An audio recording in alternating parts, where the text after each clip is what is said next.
Bem, antes da gente começar alguma coisa prática, uma pequena colocação teórica para você. Até agora nós colocamos aqui texturas de imagem, que foi aquele procedimento de irmos ao site, por exemplo, Pixabay ou outros sites, fazermos download da imagem e depois colocarmos aqui no Blender. Agora, nós vamos começar a falar a respeito de texturas procedurais.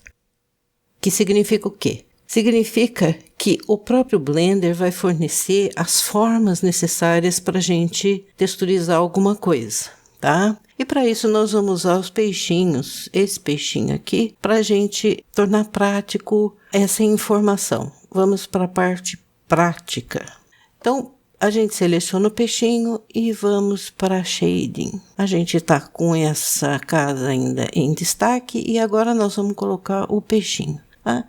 Então, vamos ver como é que a gente faz isso aqui. Nós não estamos com nenhum material aqui e nós precisamos colocar um material.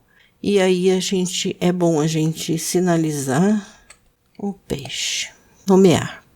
Por enquanto o material é branco, de padrão, e você pode perceber que os nodes necessários aqui são o Principal BSTF e o Material Output, aquele que dá a informação final para o trabalho. Ok, nós queremos colocar alguma coisa para colorir esse peixe. Nada impede a gente de colocar uma imagem, uma textura de imagem, tá? Mas eu quero partir para outra informação para ser dada para você. A gente pode perfeitamente vir aqui, escolher uma imagem e colocar como a gente colocou anteriormente em outros objetos. Mas não é isso que eu quero ensinar hoje. Eu quero ensinar hoje a respeito de texturas procedurais. O que são isso?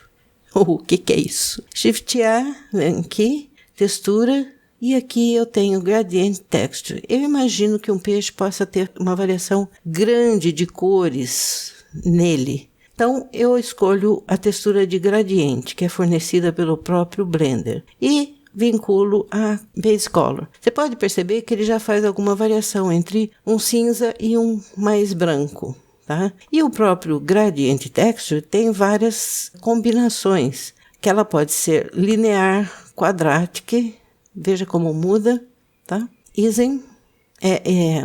A forma como as cores que estão aqui, elas se combinam. Nesse momento, elas são o preto e o branco, tá?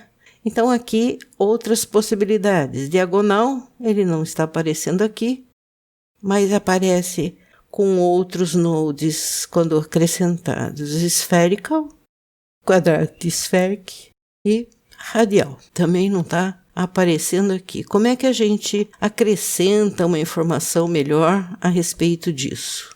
Tá? Vamos começar por aqui. Eu fiz uma pesquisa, logicamente, antes de estar passando isso aqui para você, e eu achei algumas configurações, o que não significa que você tenha que ficar com as mesmas configurações. Você pode simplesmente achar as suas próprias configurações, tá? Então, para a gente colocar alguma cor, ao invés de só preto e branco aqui, a gente entra com um Color Ramp. Vector, Converter, Color Ramp. É aquele que já apresentei para vocês em vídeos anteriores. E aqui você pode ver que se você movimentar para lá e para cá, você consegue variação dessas cores. Mas você sabe que aqui também você pode conseguir outras cores. Por exemplo, quais cores seriam adequadas ou você gostaria de ter para peixinhos? No caso da nossa casa medieval, eu acho que são peixinhos mortos, mas de qualquer forma é bom a gente usar isso aqui para aprender alguma coisa legal. Então vamos lá, preto, vamos colocar aqui, vamos colocar cores bem destacadas para a gente ver bem as diferenças. Por exemplo, o azul, aqui bem forte. Tá? E aqui a gente pode colocar um oposto, cores opostas, amarelo, por exemplo. E a gente pode acrescentar mais uma chave para a gente colocar uma outra cor. Por exemplo, um verde. E por enquanto a gente tem esse resultado aqui. Não se esqueça, já falei um pouco do Color Ramp para você, mas não se esqueça que aqui também tem vários controles. O controle que vai se destacar mais para você é esse último aqui, o constante. Mas vamos ver esses aqui. Easy, É um modo que existe a passagem de uma cor para outra, tá? Cardinal, não faz muita mudança, você pode observar. Linear, que é o que estava. B-spline e constante. Esse aqui é interessantíssimo, porque você pode verificar, que interessante, você pode fazer uma modificação interessante e definir muito mais claramente, sem muito smooth, sem muita suavização, pontos dentro do seu objeto, tá? Então, se você acrescentar aqui mais uma e colocar, por exemplo, vermelho, você vai ter um peixinho colorido. Logicamente, isso serve para uma almofadinha, ou serve para um brinquedo de criança, ou qualquer coisa assim, mas talvez não sirva para nossa finalidade aqui. Então, a gente vai trocar aqui, colocar em linear, que é o original, e a gente tem essa relação aqui entre essas cores, tá? E eu posso aumentar o azul aqui, por exemplo, se eu quiser. Pode ver que ele começa a aparecer aqui.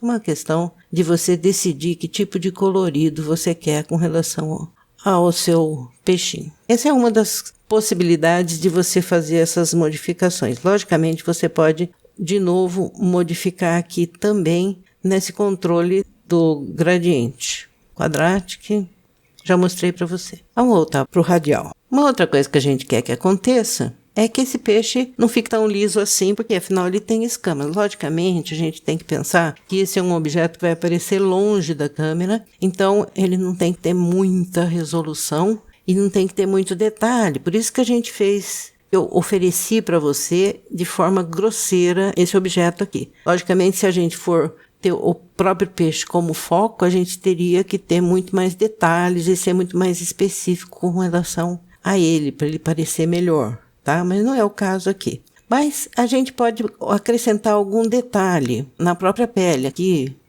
escamas ou qualquer coisa assim, não deixar tão liso, né? Então tem um outro nó que a gente pode usar, que é o Wave Texture. Shift A e Wave.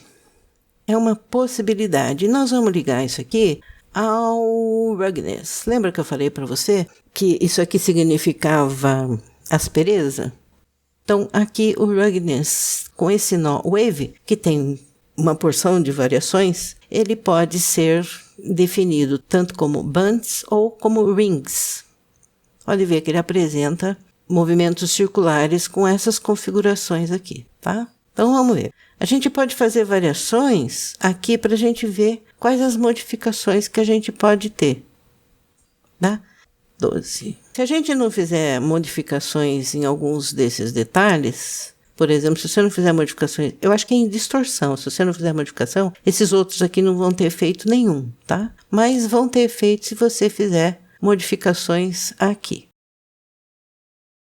E por que eu não estou vendo quase modificação nenhuma aqui? Porque eu preciso acrescentar mais um nó, o nó Bump. Shift A, que é o que dá profundidade, que dá a ilusão de profundidade para o nosso trabalho. Vamos ver, Vector Bump, tá? Força. Então, vamos ver. Eu vou ligar isso aqui não no normal, mas na altura, Height. E também eu vou acrescentar um Color Ramp, Shift A, porque ele pode controlar maior ou menor intensidade dessas outras partes. Converter Color Ramp. Aqui. Ok. Então, veja bem. Agora você pode testemunhar que essas partes aqui fazem diferença. Veja bem, Phase, ele está mudando a posição que esses rings, esses anéis, estão se apresentando, tá? Detalhe. Vamos chegar mais pertinho para você ver melhor. Detalhe, você pode aumentar ou diminuir os detalhes. Distorção. Começando a aparecer um pouquinho mais esses peixinhos. Então, vamos ver. Metallic. O Metallic é aquele que eu falei para você que combina-se com o Ruggedness, mas o Ruggedness está sendo controlado por esses outros 3 nós aqui, tá? Ele apresenta essas informações aqui. E aqui nós podemos tentar também aumentar um pouquinho mais a profundidade ou a variação dessas linhas aqui. Distorção menor ou maior.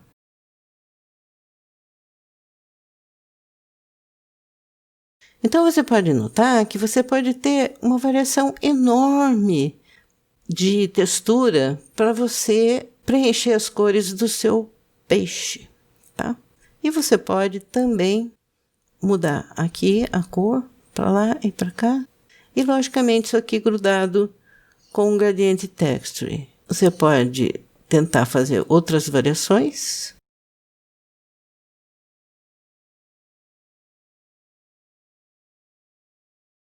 O mais bonitinho que eu achei foi mesmo